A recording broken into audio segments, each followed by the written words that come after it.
তো তোমালোকে আজি চোৱা ৰাসায়নিক পৰিৱৰ্তন। সেইদিনাখন আমি এটা নতুন লেচন আৰম্ভ কৰিছিলোঁ যিটোৰ নাম আছিলে ভৌতিক আৰু ৰাসায়নিক পৰিৱৰ্তন। মানে পদাৰ্থ এটাৰ ভৌতিক আৰু ৰাসায়নিক পৰিৱৰ্তন কেনেকৈ হয় তাক আমি আলোচনা কৰিছিলোঁ। আমি আগৰ ভিডিঅ'টোত আমি কি কৰিলোঁ, পদাৰ্থৰ ভৌতিক অৱস্থা কেনেকৈ পৰিৱৰ্তন হয় সেইটো আমি কৰিলোঁ, এইটো আলোচনা কৰিছিলোঁ। এতিয়া আমি আজি এই ভিডিঅ'টোত আলোচনা কৰিম ৰাসায়নিক পৰিৱৰ্তন কেনেকৈ হয়। এতিয়া কি হয়, ভৌতিক পৰিৱৰ্তনখিনিত পদাৰ্থ এটাৰ অৱস্থাৰ পৰিৱৰ্তন হয় বা তাৰ মানে আমি যিখিনি দেখোঁ বাহিৰৰ পৰা আমি যিখিনি পৰিৱৰ্তন দেখোঁ তেনেকুৱা পৰিৱৰ্তনখিনি হয়। এতিয়া ৰাসায়নিক পৰিৱৰ্তনত কি হয় চোৱা, যি পৰিৱৰ্তনত নতুন পদাৰ্থৰ সৃষ্টি হয় সেয়াই হ'ল ৰাসায়নিক পৰিৱৰ্তন। এতিয়া আমি ভৌতিক পৰিৱৰ্তনত পাইছিলোঁ যে ভৌতিক পৰিৱৰ্তনত কি হয়, নতুন বস্তু এটা সৃষ্টি নহয়। আৰু ভৌতিক পৰিৱৰ্তনত কি হয়, এবাৰ এটা বস্তু বেলেগ এটা অৱস্থালৈ পৰিৱৰ্তন হৈ গ'লে কিছুমান বস্তুৰ ক্ষেত্ৰত তাক আগৰ অৱস্থাটোলৈ ঘূৰাই আনিব পাৰি আৰু কিছুমানৰ ক্ষেত্ৰত কি হয়, নোৱাৰি। কিন্তু ৰাসায়নিক পৰিৱৰ্তনত কি হয়, ৰাসায়নিক পৰিৱৰ্তনত নতুন পদাৰ্থৰ সৃষ্টি হয় বা ৰাসায়নিক বিক্ৰিয়া য'ত সংঘটিত হয় সেইবোৰ হ'ল ৰাসায়নিক পৰিৱৰ্তন। এতিয়া চোৱা, ৰুটি বেলিলে ভৌতিক পৰিৱৰ্তন হয় বুলি জানিলাই, পিছে বেলা ৰুটিখন ভাজিলে বা পুৰিলে ৰাসায়নিক পৰিৱৰ্তন ঘটে। এই ক্ষেত্ৰত আটাৰ কণাবোৰৰ গঠন সলনি হয়। এতিয়া ৰুটি এখন কি হয়, আমি আটা আৰু পানীৰ সৈতে ৰুটি আমি লাড়ু বনাই তাক আমি যেতিয়া বেলোঁ তেতিয়ালৈকে কি হয়, তাৰ ভৌতিক পৰিৱৰ্তন হৈ থাকে। কিন্তু সেই ৰুটিখন যেতিয়া আমি ভাজোঁ বা আমি পুৰোঁ তেতিয়া কি হয়, তাৰ ৰাসায়নিক পৰিৱৰ্তন হয়। পাচলি ৰান্ধিলেও ৰাসায়নিক পৰিৱৰ্তন ঘটে। পোৰা আলু খাইছানে? কেঁচা আলুতকৈ পোৰা আলু কোমল আৰু সুস্বাদু নহয়নে? এতিয়াতো আলু পুৰিটো খাইছে তোমালোকে, তো কেঁচা আলুটোতকৈ কি হয়, পোৰা আলুটো বেছি সোৱাদ থকা হয়, হয় নহয় বাৰু? আৰু হজম হওঁতেও কি হয়, খাদ্যৰ ৰাসায়নিক পৰিৱৰ্তন হয়। আমি খোৱা খাদ্যবোৰ আমাৰ পেটৰ ভিতৰত যেতিয়া হজম হয় বা পাচন ঘটে তেতিয়াও কি হয়, ৰাসায়নিক পৰিৱৰ্তন সংঘটিত হয়। মমবাতি জ্বলালে লাহে লাহে নাইকিয়া হয়, কাৰণ মম কাৰ্বন ডাই অক্সাইড আৰু জলীয় বাষ্পত পৰিণত হয়।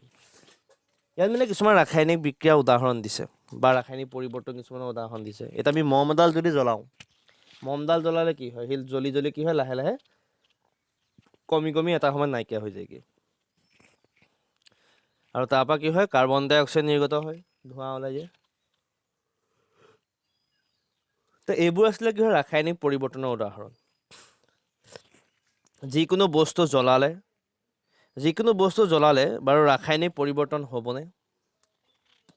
এতিয়া আমি যিকোনো বস্তু জ্বলালেই তাৰ ৰাসায়নিক পৰিৱৰ্তন হ'ব নাই? হ'ব। কেতিয়া হ'ব চোৱা, ৰাসায়নিক পৰিৱৰ্তন হ'বলৈ হ'লেও বা ৰাসায়নিক বিক্ৰিয়া এটা সংঘটিত হ'বলৈ হ'লেও কেইটামান চৰ্তৰ প্ৰয়োজন। সেইকেইটা কি? প্ৰথম হ'ল নতুন পদাৰ্থৰ উৎপন্ন হ'ব লাগিব।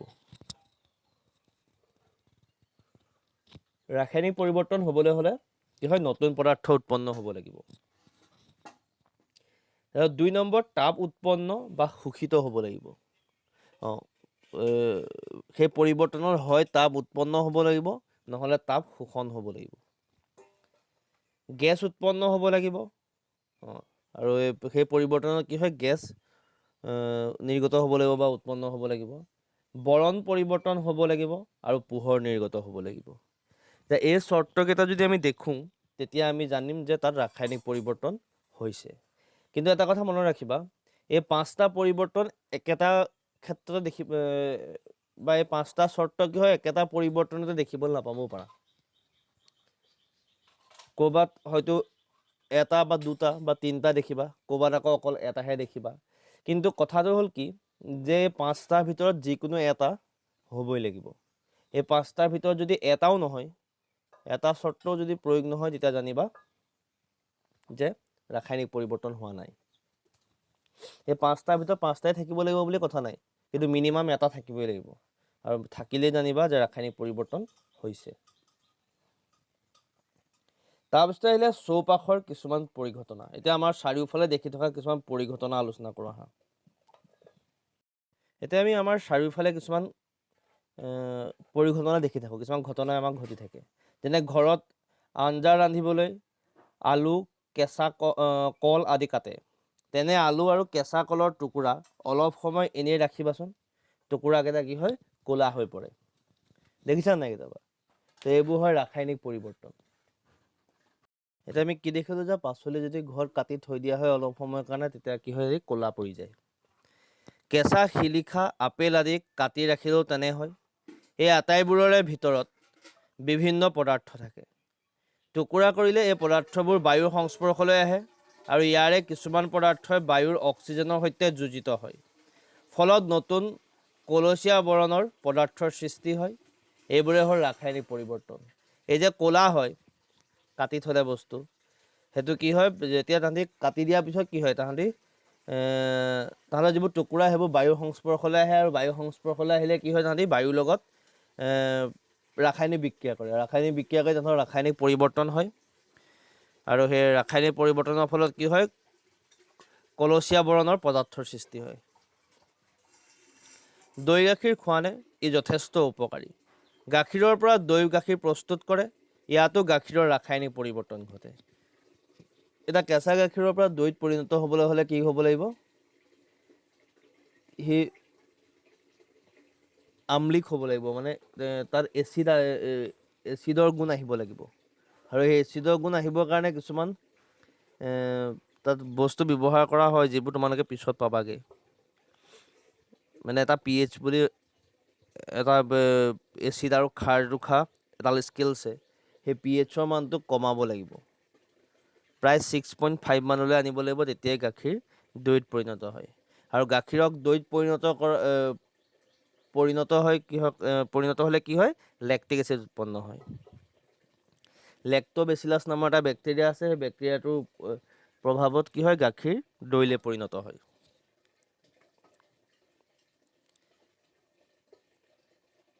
তুমি পিন্ধা চোলা, পেণ্ট আদি কাপোৰেৰে তৈয়াৰী। কাপোৰৰ এই পৰিৱৰ্তন ভৌতিক নে ৰাসায়নিক বাৰু? ভৌতিক পৰিৱৰ্তন হ'ব নে ৰাসায়নিক পৰিৱৰ্তন হ'ব?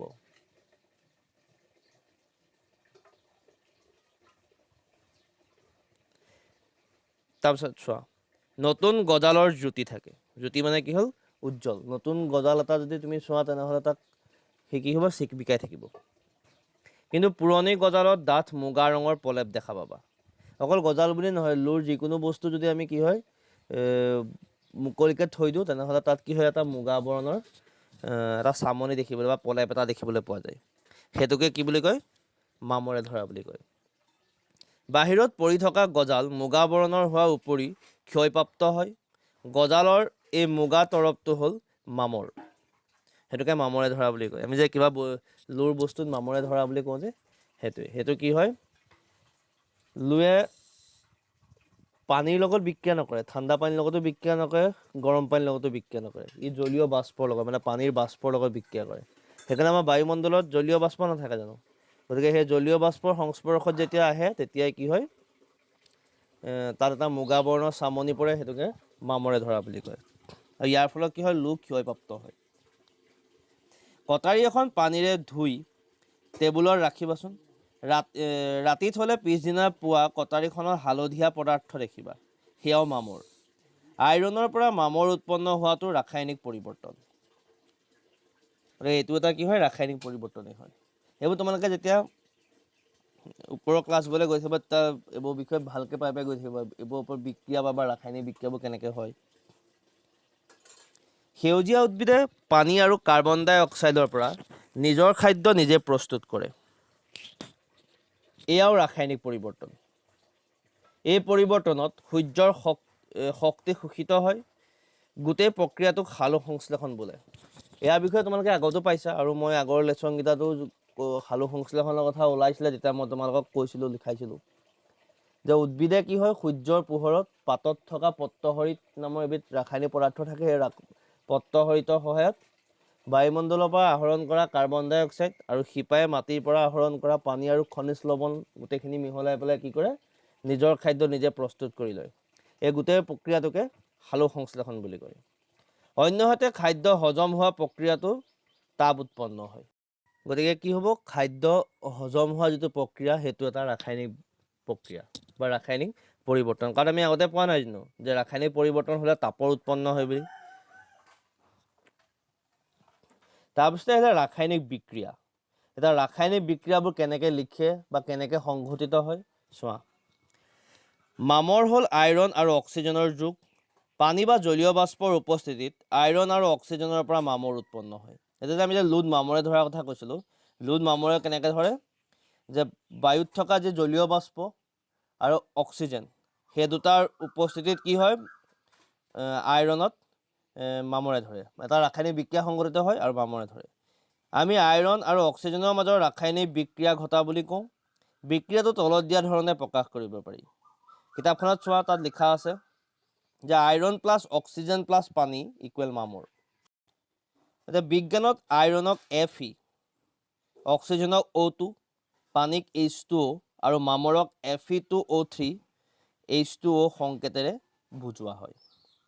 এই ৰাসায়নিক সংকেতবোৰ মনত ৰাখিব, এইবোৰ পিছৰ ওপৰৰ ক্লাছবোৰ তোমালোকৰ কামত আহিব।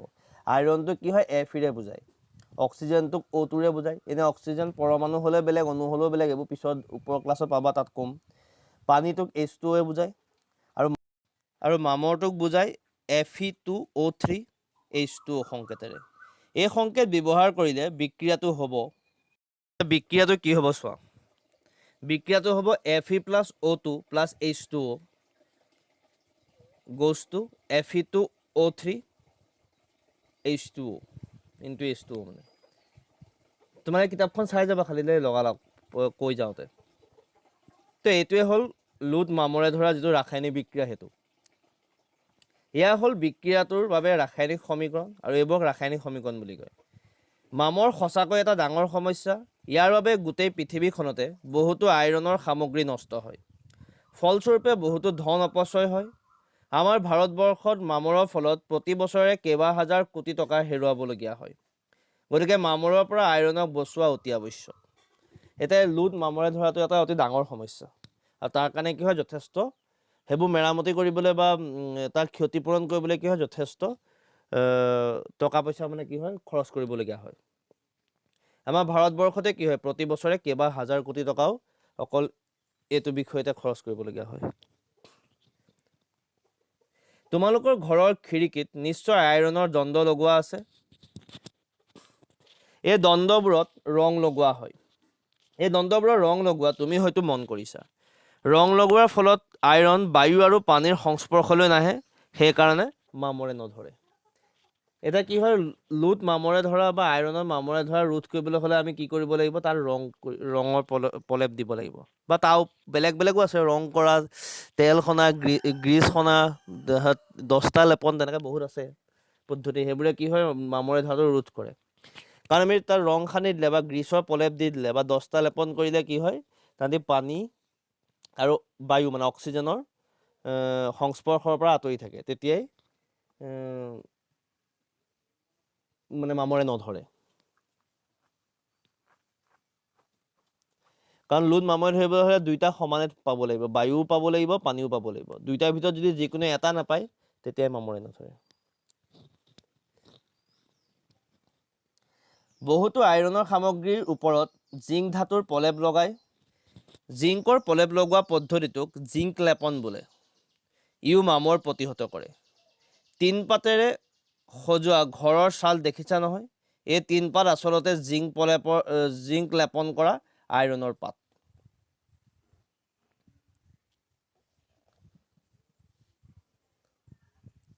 এতিয়া জিংকৰ প্ৰলেপ দিও কি হয়, আমি লুড মামৰে ধৰা ৰোধ কৰিব পাৰোঁ। চূণ আৰু পানীৰ মাজত বিক্ৰিয়া ঘটিলে কেলছিয়াম হাইড্ৰক্সাইড নামৰ এবিধ পদাৰ্থ উৎপন্ন হয়।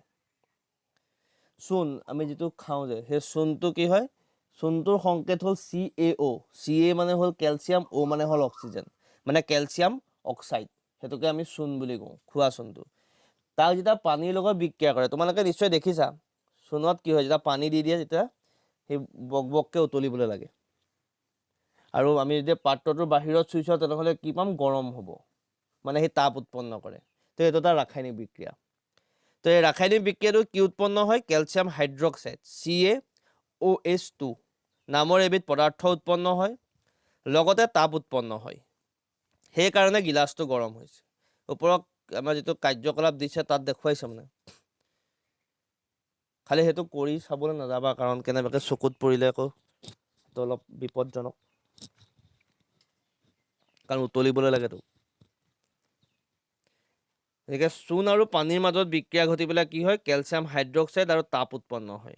আৰু ইয়াৰ ৰাসায়নিক সমীকৰণটো হ'ব CaO + H2O goes to CaOH, OH টো ব্ৰেকেটৰ ভিতৰত ৰাখি বাহিৰত 2। সেইটো কেলে দিয়া হয় সেইটো তোমালোকে ক্লাছ 9ত পাবাগে। আৰু কি হৈছে? প্লাছ তাপ, মানে তাপ উৎপন্ন হৈছে। আন এটা কাম তুমি সহজেই কৰিব পাৰা। গিলাচত থকা চূণ আৰু পানীৰ মিশ্ৰণটো অলপমান পানী যোগ কৰি ঘুটি দিয়া। তাৰপাছত এডাল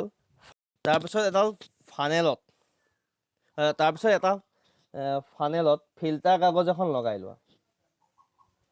ফিল্টাৰ কাগজখন ফানেল মানে হ'ল এটা চুপি নিচিনা বস্তু, যিটো কাষৰ চিটত ৰাখি থোৱা আছে, তোমালোকে চালে দেখিবা।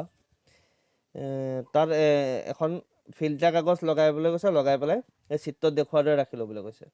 তাৰপিছতে মিশ্ৰটো ফিল্টাৰ কৰা। ফানেলৰ তলত থোৱা পাত্ৰটোত পৰিষ্কাৰ চূণ পানী জমা হ'ব। আমি যদি সেইখিনি ফিল্টাৰ কৰোঁ, তেনেহ'লে তলৰ পাত্ৰটো কি হ'ব? পৰিষ্কাৰ চূণ পানী জমা হ'ব। এতিয়া সেই চূণ পানীখিনি যদি আমি এডাল ষ্ট্ৰ লৈ বা এডাল ষ্ট্ৰ চিনি পোৱা নহয়, ষ্ট্ৰ এডাল লৈ পেলাই যদি আমি ফুৱাই দিওঁ, তেনেহ'লে কি হ'ব? সেই চূণ পানীখিনি ষ্ট্ৰডালে এটা মূৰ ডুবাই আনটো মূৰে যদি ফুৱাই দিওঁ, তেনেহ'লে চূণ পানীখিনি বগা ৰঙৰ হৈ পৰিব, মানে ঘোলা হৈ পৰিব। কি কাৰণে হ'ল গম পালানে? কি কাৰণে হ'ল গম পালানে বাৰু? কাৰণ আমি নিশাহত বায়ুমণ্ডললৈ কাৰ্বন ডাই অক্সাইড গেছ এৰি দিওঁ। গতিকে আমি যেতিয়া ষ্ট্ৰডালেদি ফুৱাই দিলে কি হ'ব? কাৰ্বন ডাই অক্সাইড গেছ সেই চূণ পানীখিনিত সোমাই যাব, বা চূণ পানীখিনিৰ লগত লগ লাগিব। আৰু কাৰ্বন ডাই অক্সাইডে কি কৰে? চূণ পানী ঘোলা কৰে। সেইকাৰণে ফুৱাই দিওঁতে নিৰ্গত হোৱা কাৰ্বন ডাই অক্সাইডে কেলছিয়াম হাইড্ৰক্সাইডৰ সৈতে বিক্ৰিয়া কৰিব।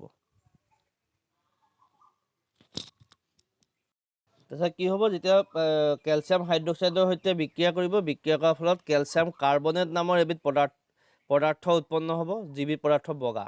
আৰু এই পদাৰ্থবিধৰ বাবে পানীখিনি কি হয়? ঘোলা হয়, বা আমি বগা ৰঙৰ দেখিবলৈ পাম। এটা বিক্ৰিয়াটো দিছে যে calcium hydroxide plus carbon dioxide goes to calcium carbonate plus পানী। তো এই কিতাপত যিখিনি বিক্ৰিয়াবোৰ দি থোৱা আছে যে, সেইবোৰ তোমালোকে বহি এখনত নোট কৰি পেলাব, পৰীক্ষাত দৰকাৰ হ'ব। তাৰপিছত দিছে আইৰণ আৰু কপাৰ ছালফেটৰ মাজত বিক্ৰিয়া। এতিয়া আইৰণে যদি কপাৰ ছালফেটৰ লগত বিক্ৰিয়া কৰে, তেনেহ'লে কি হয় চোৱা। সুধিছে তুতিয়া দেখিছানে? তুতিয়া কি হয়? বজাৰত পোৱা যায়, আৰু তুতিয়া হ'ল কপাৰ ছালফেটৰ এবিধ নীলা বৰ্ণৰ যৌগ। ই পানীত দ্ৰৱীভূত হয়, মানে পানীৰ লগত ই মিহলি হৈ যাব পাৰে। অলপমান কপাৰ ছালফেট পানীত দ্ৰৱীভূত কৰা, আৰু দ্ৰৱটোৰ বৰণ নীলা হ'ব। এতিয়া এটা পৰিষ্কাৰ গজাল দ্ৰৱটোৰ মাজত ওলমাই ৰাখা। কিছু সময়ৰ পাছত দ্ৰৱটোত নীলা বৰণৰ পৰিৱৰ্তন ঘটিব। আমি যদি কি হয়, যিকোনো এটা পাত্ৰত যদি আমি পানী অলপ লৈ তাত যদি কপাৰ ছালফেট মিহলি কৰি দিওঁ, তেনেহ'লে পানীখিনিৰ ৰংটো নীলা হৈ যাব। নীলা হৈ যোৱাৰ পাছত আমি যদি এটা পৰিষ্কাৰ গজাল, মানে নতুন গজাল এটা যদি আমি তাত ডুবাই দিলে অলপ সময়ৰ পিছত কি দেখিম? যে কপাৰ ছালফেটৰ কাৰণে যি নীলা ৰঙৰ হৈছিলে পানীখিনি, সেই নীলা ৰংটো কি হ'ব? লাহে লাহে সলনি হৈ যাব। সলনি হৈ কি হ'ব? পাতল সেউজীয়া বৰণৰ হৈ পৰিব। গজালটোততো মুগা প্ৰলেপ পৰিব। এতিয়া এইটো কেলে হয়? হয়তো তোমালোকক ভালদৰে মই বুজাবলৈ হ'লে সেইটো এতিয়া বুজাব নোৱাৰিম, সেইটো তোমালোকক মই ওপৰৰ ক্লাছতহে বুজাব পাৰিম। এতিয়া তোমালোকক ক'লেও কথাটো বুজি নাপাবা। মানে কি হয়, ধাতুবোৰ কিছুমান সক্ৰিয়তাৰ শ্ৰেণী আছে। কিছুমান ধাতু বেছি সক্ৰিয়, কিছুমান কম সক্ৰিয়। এতিয়া সেই বেছি সক্ৰিয় ধাতুবোৰে কি হয়? কম সক্ৰিয় ধাতুবোৰক মানে ধাতুবোৰৰ লগত বিক্ৰিয়া কৰিলে সেই কম সক্ৰিয় ধাতুবোৰক তাৰ যিবোৰ যৌগ, সেই যৌগবোৰৰ পৰা আঁতৰাই পঠিয়ায়।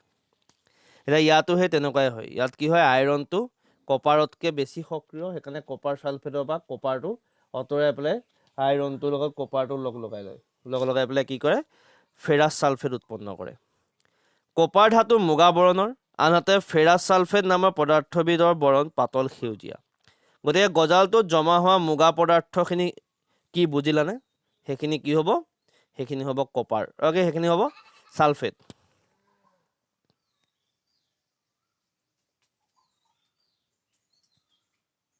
দ্ৰৱটো বৰণ পাতল সেউজীয়া হোৱাৰ কাৰণটো নিশ্চয় বুজিছা বিজ্ঞানৰ তলত দিয়া ধৰণে নিশ্চয় লিখিব পাৰা iron plus copper sulphate goes to iron sulphate plus copper তো এইটোৱে আছিলে লেচনটো ইয়াৰ পিছত আহিব প্ৰশ্ন সেই প্ৰশ্নখিনি তোমালোকক মই কৰাই দিম